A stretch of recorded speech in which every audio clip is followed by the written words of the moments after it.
Hello friends, I am Apruti. Welcome back to our channel plants space.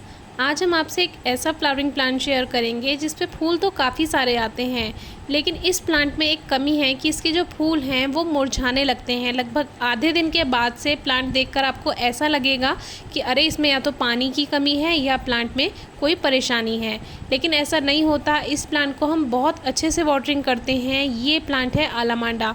आलामांडा इसमें ये grow bag में लगा हुआ है और पहले ये 12 इंच के गमले में लगा हुआ था, फिर हमने इसको ग्रो बैग में शिफ्ट किया और आपसे वीडियोस भी हमने शेयर की हुई हैं। डिस्क्रिप्शन बॉक्स में आप रिलेटेड वीडियोस चेक कर सकते हैं।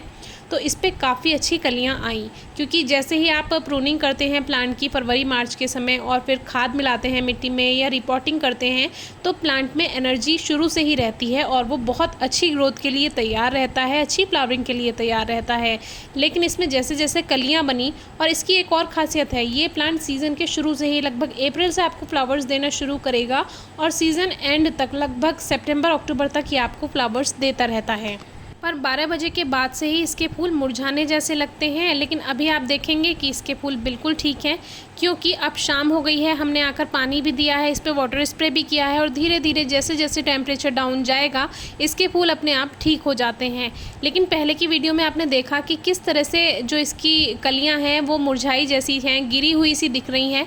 वो इसीलिए होता है क्योंकि जैसे जैसे टेम्परेचर हाई होता है, लगभग 11-12 बजे के बाद से इसकी जो कलियाँ हैं, फूल हैं, वो ऐसे ही हो जाते हैं। और फिर शाम को जब सूर्यास्त होता है और फिर हम पानी भी पहले दे देते हैं, वाटर स्प्रे भी कर देते हैं, फिर वो धीरे धीरे ठीक होने लगता है। तो ऐसा इसीलिए क्योंकि इसको हाई टेम्परेचर पसंद नहीं आता। तो इस प्लांट को ऐसी जगह रखें जहाँ पे इसको दोपहर की तेज़ धूप ना लगे, तो ये प्लांट के फ्लावर्स एज इट इज़ रहते हैं। हमने पहले भी इसके बारे में कई वीडियो शेयर की हुई हैं। अब हमने जहाँ इसको रखा है वहाँ हमारी मजबूरी है इसको रखना, क्योंकि जिधर की तरफ छाया है उधर अगर हम रखते हैं तो बंदर इसकी कलियों को देखकर, क्योंकि देखने में कलियाँ काफ़ी मोटी और बड़ी हैं लेकिन इनके अंदर कुछ नहीं निकलता, तो बंदर इसको सोचता है कि कोई खाने की चीज़ है या फल है, तो इसको बहुत जल्दी तोड़ते हैं। तो इसीलिए मैंने इसको सेंटर में रखा हुआ है गार्डन में, तो जैसे ही बंदर आते हैं तो पता चल जाता है, तो फिर हम इसका ध्यान रख लेते हैं।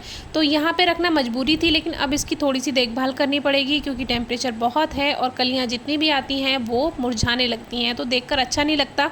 जबकि मिट्टी में नमी रहती है प्रॉपर, जो एक ग्रो बैग है आप समझ सकते हैं उसमें कितनी अच्छी मिट्टी है, कितनी ज़्यादा मिट्टी है, और उसमें पानी भी हम देकर रखते हैं। लेकिन वही जैसे ही धूप इन पर पड़ती है, वैसे इसके जो फ्लावर्स हैं काफ़ी मोटे होते हैं, यानी जो उसकी जो लेयर है जो वो काफ़ी मोटी रहती है। लेकिन आलामांडा इस मामले में, यानी टेम्परेचर जैसे ही हाई होगा तो इसके फूल मुरझाने लगेंगे, जबकि पत्तियों पे कोई इफेक्ट नहीं पड़ता क्योंकि मिट्टी में नमी है, लेकिन फ्लावर्स थोड़े नाजुक हैं। तो आपके पास अगर आलामांडा है या आप इसको रखने की सोच रहे हैं, तो अगर आपके यहाँ 3 घंटे की धूप भी आ जाती है तो भी ये प्लांट अच्छी फ्लावरिंग करेगा, और जो दोपहर की तेज़ धूप है आप उससे बचा लीजिए, इसके फूल बिल्कुल नहीं मुरझाएंगे। तो ये इसका नेचर है, ये आपको पता होना चाहिए अगर आप ये प्लांट ग्रो करना चाहते हैं या आपके पास है। तो काफ़ी व्यूअर्स इसको देखकर परेशान हो जाएंगे, वो मिट्टी में नमी बनाकर रखेंगे लेकिन फिर भी ये प्लांट ऐसे करेगा, तो फिर देखकर दुख होगा कि पता नहीं हमारा प्लांट ख़राब तो नहीं हो रहा है। तो देखिए अभी जो आप देख रहे हैं इसको मैंने आज दोपहर की धूप से बचाया है, और अब देखिए इसके फ्लावर्स बिल्कुल ठीक हैं और देखकर बिल्कुल नहीं लग रहा कि ये मुरझाए हुए हैं। बाकी केयर टिप्स इसके लिए आपको ज़्यादा कुछ फॉलो नहीं करना है। एक तो खाद पर ध्यान देना है, क्योंकि ये प्लांट लगभग अप्रैल से लेकर सितंबर तक फ्लावर्स आपको लगातार देता रहता है, और अगर हेल्दी और बड़ा प्लांट है तो वो लगातार फूल देगा। नया पौधा है तो वो थोड़ा स्टार्टिंग में फूल देगा, फिर रुक जाएगा, फिर थोड़े दिन बाद देगा, इस तरह से फ्लावर्स देगा। लेकिन ये हमारा पुराना प्लांट हो चुका है, ये हमें लगातार फूल देता रहता है। जिन ब्रांचेस पे नहीं है अब उसमें नई नई कलियाँ बनने जा रही हैं, इस तरह से आपको पता चल जाएगा कि इसमें कलियाँ बन रही हैं। और प्रूनिंग करना इसलिए ज़रूरी होता है फरवरी मार्च के टाइम, क्योंकि जितनी ज़्यादा शूट्स आएंगी उतनी ही अच्छी फ्लावरिंग होगी। और इसमें एक खरबूजे की बेल भी है, जिसपे अभी कुछ दिन पहले बंदर ने एक खरबूजा तोड़ दिया था, आपने देखा था, लेकिन अब हमें डबल मिल रहा है। इसमें 2 खरबूजे आए हुए हैं और जो बेल है उसमें और भी खरबूजे बनने के लिए तैयार हैं। तो देखते हैं हम मिल पाते हैं या नहीं। तो दोपहर की तेज़ धूप से इसको बचा कर रखेंगे। खाद का ध्यान देना है आप 30 दिन में या 45 दिन में, 45 डेज़ में मिट्टी की गुड़ाई करके खाद दे दीजिए, चाहे वर्मी कंपोस्ट हो, चाहे कावडंग यानी गोबर की खाद हो, जो भी आपके पास हो। लिक्विड फॉर्म में आप दे सकते हैं। गर्मियाँ अगर हैं, आपको लगता है कि बेकार ना हो जाए, तो लिक्विड फॉर्म में भी आप दे सकते हैं। बाकी खाद देने के बारे में, फर्टिलाइज़र के बारे में हमने ऑलरेडी वीडियो शेयर की है कुछ दिन पहले, आप चेक कर लीजिएगा।